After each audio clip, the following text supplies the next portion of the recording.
My friend Nadee sent me this garlic naan recipe, and it is amazing. Way softer and more buttery than any restaurant naan I ever had before. It is great for scooping up curry, and it is super easy to make at home.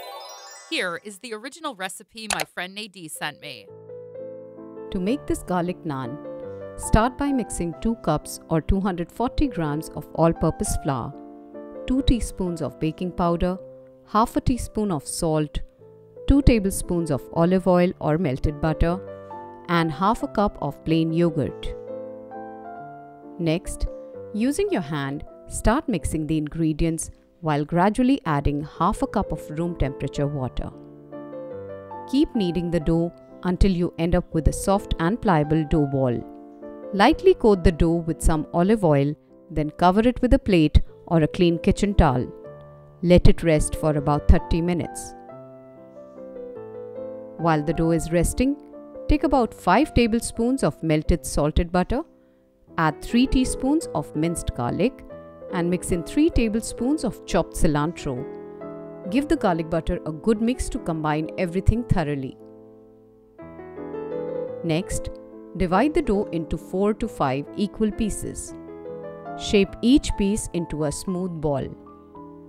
Then, sprinkle some flour on your work surface.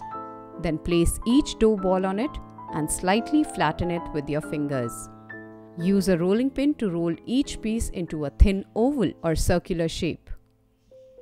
Next, heat a pan over medium-high heat and lightly brush it with oil. Place the rolled out naan on the pan and cook until bubbles form on the surface and the underside is golden brown spots. Flip the naan and cook the other side for another minute or until it is also golden brown spots.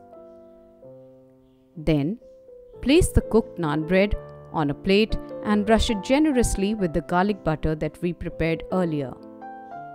Serve the garlic naan warm and enjoy it with your favorite curry or as a tasty side to any meal. If you liked this delightfully soft and chewy garlic naan recipe, then you are certainly going to like this unique cheesy pull-apart garlic bread here. Check it out now.